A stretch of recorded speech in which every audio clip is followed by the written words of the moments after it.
Greetings, wild and tame souls. I'm Lucinda Bakken-White, your guide to realizing authentic wildness in a civilized world. You know what happens to me all the time?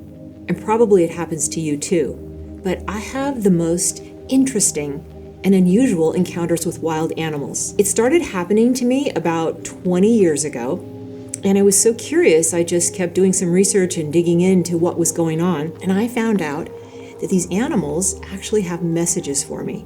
So I have been unraveling and interpreting animal encounter messages for 20 years.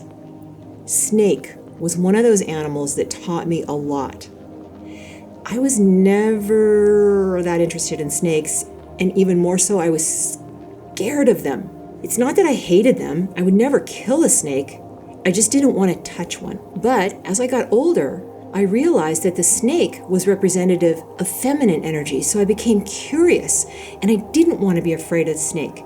And the more I connected with the animal kingdom, the more I wanted to love every animal. When I was in Sedona a few years ago, I was on a hike in the wilderness, and out of the blue, a hawk flew in front of me, grabbed a snake, and soared off into the sky with this snake dangling in the air. Now, hawks eat snakes, and I know people who've seen that happen, but it is a rare incident, especially for me. And the guy that I was with, who lives in Arizona, had never seen anything like that. But he did tell me that the hawk lived in the cliffs and had a nest with babies.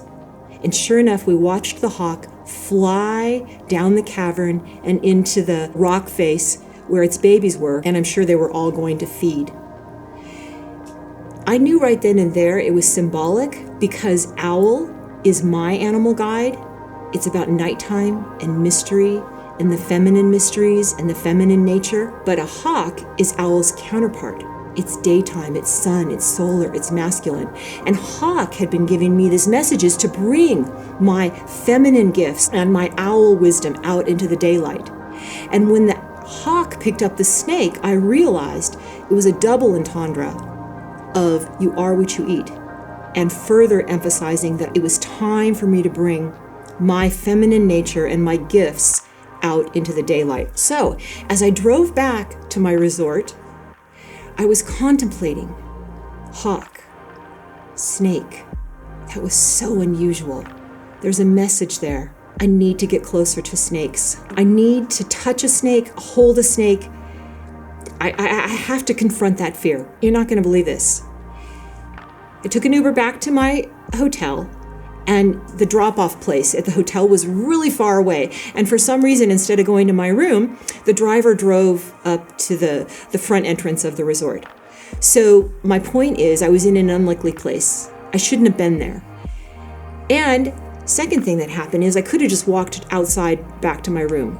I'm in Sedona, Arizona. It's a beautiful day, but something compelled me to go into the lobby just to check out the vibe and see what was going on. Can you believe that there was a wildlife ambassador there with snakes? She had snakes and a tarantula. And I thought, oh my gosh, this is the universe speaking to me. This is my chance. And there were people holding the snakes and people like, oh, when they saw the snakes. And there was a crowd gathered around her, and she was talking about them animals, and these were her pets, and the hotel had hired her. And so I just stood there and said, I have to do this. I have to do this. I want to do this. She looked at me and said, do you want to hold my snake? And I said, okay. And it was a beautiful, long, black and white king snake, striped. And she said the snake's name was Coco. She didn't just hand me the snake. She came up and wrapped it around my neck, twisted. She put it around my neck and twisted it like a necktie. And I stood there and I was scared. My heart was beating. I just kept imagining the snake might bite me. And then every time the snake would move slightly on the nape of my neck, I could feel the underbody of the snake moving, how it moves like that on that very sensitive area of my neck. And I just kept shifting my mind. Love, peace. I love this snake. I love this snake. I'm so strong. I'm confronting my fears. And someone took a picture of me. And then I felt a vibration through my whole body, like there was some sort of an initiation or the snake energy was tuning me. And it had something to do with like a necklace and the throat chakra and a voice. And, me speaking for snakes and the divine feminine, the wild animal kingdom. So these were the things that were coming to me intuitively. And then eventually she took the snake off and I walked away forever transformed. So then 2 weeks later, I'm at home. One thing that really upsets me is when I see roadkill and I go back to the same street and see that the animal has been run over thousands of times by different cars. So when I see roadkill, pick up the animal off of the asphalt and return it to the soil so that it can decompose in a more respectful way and a more organic way on soil. I'm just 2 weeks after I was in Arizona. I'm driving down this hill and there's this gorgeous black and white king snake in the middle of the road. And I think, oh my gosh, I got hit by a car. So I pull over to pick it up and return it to the soil, and it was still alive.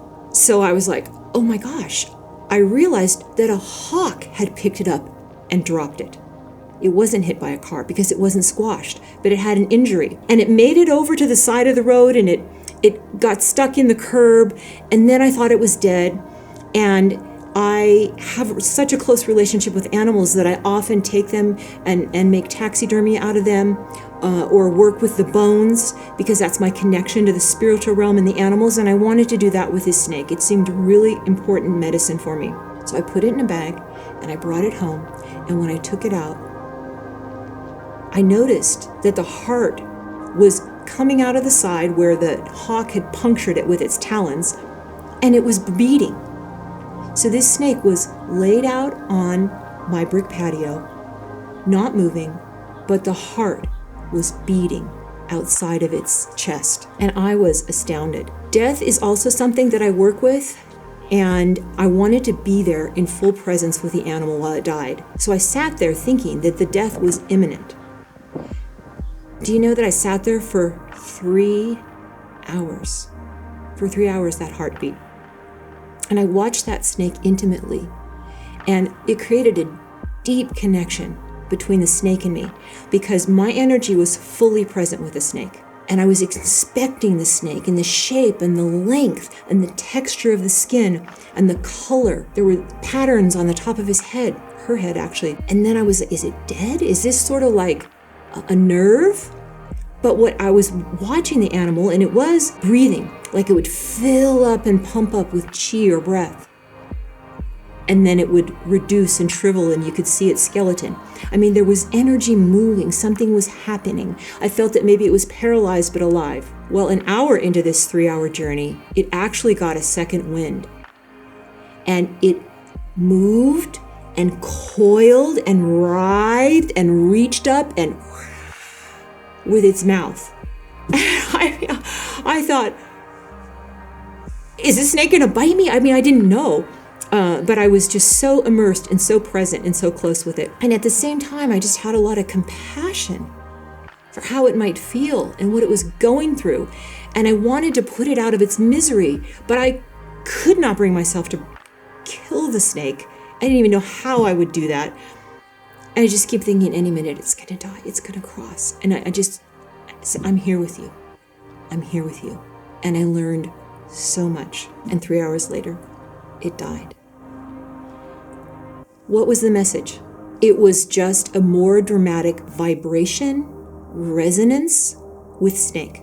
To be that up close and personal and to feel it. And then spirit, spirit is speaking through the animals, giving us messages. Likes to speak in puns. So I'm thinking of all the puns. Bleeding heart. Give me a piece of your heart. It did hearken back to the beginning of my spiritual journey when I named my dog Marga. And it was a name that came to me randomly. It's a Sanskrit name and it means follow the animal path to your innermost heart. I just kept thinking it was that theme about the heart, being heart-centric and heart-compassionate and connecting and loving the fullness of the feminine energy, which has been suppressed in our modern culture, which overemphasizes masculine energy. We all have masculine and feminine energy inside of us, so this speaks to men and women. But as a culture, we have overemphasized and valued masculine energy, which is about exerting and manifesting tangible things and working. The feminine nature has been suppressed and hidden for a long time. And what the feminine nature is, it's about being open and receptive and receiving and relaxing. And the snake moves like this, like water, which is feminine, like the feminine nature, which is cyclical and cyclical. The masculine energy is straight and linear and geometric and hierarchical. So the snake was helping me bring forward the fullness of my feminine energy, which is emotions, it's very feminine, mystery. The nighttime is associated with the woman and the feminine and the moon. The moon is transformative, constantly changing. Sometimes there's a new moon, a full moon, or no moon, and that happens every month. And the feminine nature is like that. She's mysterious. The sun is analogous to the masculine nature. It's a circle, it's predictable, and it's always that way, and it's very bright in daytime. So the feminine nature is also right use of your sexual energy and doing it for pleasure as well as creating things, not just babies, but projects and friendships and businesses. Also, the feminine energy is just getting connect with your emotions because they are a navigation system as well as intuition. So these are all the things that I have been connecting with, that Snake has taught me, that I am sharing with the world as an elder in the last stage of my life.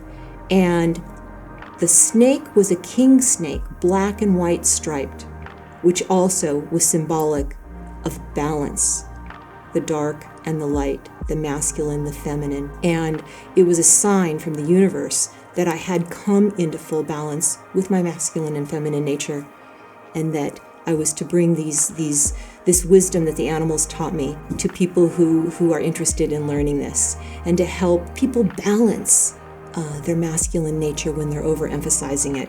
2 weeks after that, I found one more snake. It was a king snake, and this one was already dead. I was on a hike, and I had to carry it for 2 hours, and so I wrapped it and twisted it in my hand, and I held it in the palm of my hand for 2 hours while I was on a hike because I had no bag, no backpack, nothing to put it in, and I wasn't going to leave it. And it too had been picked up by a hawk and dropped, because I could tell. You can tell when it's been hit by a car if it's squashed, but it had a little incision in it. And a lot of times the raptors will do that. If the snake is swirling and causing a fit, they'll drop it to kill it and then go back and get it, but then something on the ground may disturb them from coming back to get it. But holding that snake in my hand for 2 hours while I walked was also a transmission, because we receive through the left side of our body, and this is our feminine side of the body. So I was receiving that, the duality, the balance, the feminine nature, the stripes, the black, the white, and I could feel it.